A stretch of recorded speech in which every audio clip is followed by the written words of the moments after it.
Ladies and gentlemen, if making money and getting views and being popular were my goal, I would not be doing this video, especially on day 4 of my fundraiser, which you can either email me, PayPal me, Venmo me, Cash App me.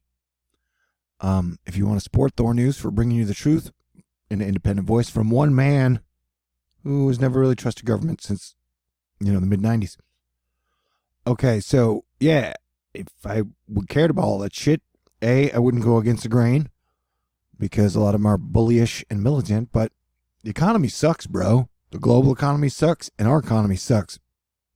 We have a $22.5 trillion national debt, and what should alarm you, and alarm me, is that the Fed, the Federal Reserve, cut rates for the first time since 2008. I don't know if you remember back in the day when George W. Bush, who was a Republican, by the way, what are the major differences? Trump's been in office for about 1,000 days. What are the major differences between George W. Bush and Donald Trump after 1,000 days? What are the things that separate them so much? I'd like to know. Because my days of just kind of sitting on the fence are over, especially going into this hurricane season, and knowing that a lot of the people yell, learn to swim, when I'm trying to help people. And so the economy is in shitty shape, bro. And this is why I've said it's dangerous to worship a politician or a political party, because if you're just going to cheerlead the whole time and blame everything on the other party, you're going to get nowhere near the truth, man. And so I am your planetary defense commander. And though weather used to be the place I could, quote unquote, hide from all the political bullshit, now weather's become extremely political on both sides. And so, dude, George W. Bush, who was president, when he left, he handed Wall Street a blank check. And no, I'm not saying Obama was a freaking saint. Then they spent like $8 trillion, saying they all pretty much have to follow the same rules.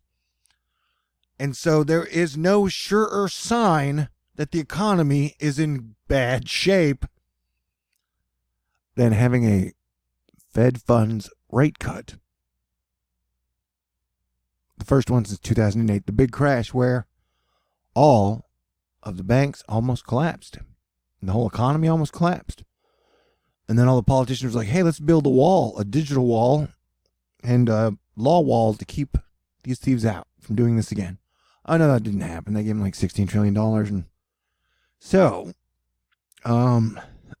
it's like I said, a lot of people are leaving because they're like, how dare you turn on the president? And it's not that I'm turning on him. I'm just saying I'm going to call a spade. And, man, the economy's in shitty shape. And so, yeah, $22 trillion debt. All the signs across, like Brexit, like all of Europe's, underwater for their debts. And just the people who, like the 0.001% who own like 70% of all the stuff, they've been worse than ever at sharing with the public, in my opinion. And so we have an abundance of things in this false scarcity economy, but the people who have the most really don't want to share. And it's becoming a problem because the economy works if at least the population gets at least 30 to 40% of the stuff, and then the other, like 0.01% gets the other 60%. Sure, that's not fair, but if you tip that balance scale, you got some big freaking problems. Anyway, so what I'm saying is, yeah, at a time where the Dow Jones is at like almost near all-time highs after skyrocketing, going from 8,000, like tripling from 2008. So we go from 8,000 in the Dow Jones. It has over tripled since then. And they're like, oh, monetary policy isn't kind enough to people who need to borrow. And we're talking about the big borrowers. So we have to ease monetary policy. And so if you're easing monetary policy when your stock market's been pretty much ramping straight up, that's not a good sign. And, remember, and if they don't cool it off, it would be like Dow 50,000 by the end of 2020, and that is not good. It's called inflation. Technically, the definition of inflation is anytime you print any currency. Although they won't say that in your fancy books. But yeah, the political atmosphere is crazy. Mercury is stationing straight to go direct, and it's just an atmosphere where it seems like the whole truth community is so pro-government all the time, and they're like, government is so great, or somebody in the government is perfect. And it's not, man. That the economy is not. It's either going to crash before December, or definitely before 2020 would be my guess. Or before the election, and it's just not in good shape, and we haven't done anything.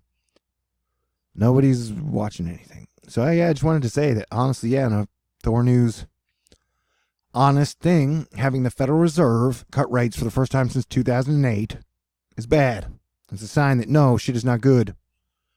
And that didn't even that Dow did barely even moved. It'll probably dead cat bounce tomorrow. But anyway, so I just wanted to put this out there because having a bunch of people beat me up digitally for a long time and hacking shit while screaming MAGA in my face. I've been a little hesitant, and I just didn't want to get in that mess. But yeah, it's so late in the game that I don't know, man. All I'm recommending is that I wouldn't treat any politician like they were perfect and always doing the perfect thing. And if you really believe that the economy is super great, then go ahead, borrow a lot of money to go invest in the stock market. And since 2008, the only real place to make money is in the stock market or cryptos. I definitely wouldn't be investing in the diamond market. All right, so I love you guys. Stay cool. If you do want to invest, I'm trying to get all my jerky, moody THORnews out before the hurricanes start hitting, which could be anywhere from 5 days to 13 days. I love you guys, and I'm here to tell you the truth, and I'm one of the Astro Fight Club problems has always been hyperinflation, but it's, I don't know, I just having a hard time putting the bridge together between all the people. Okay, stay cool. I'll try and get cooler. There we go. God bless everyone.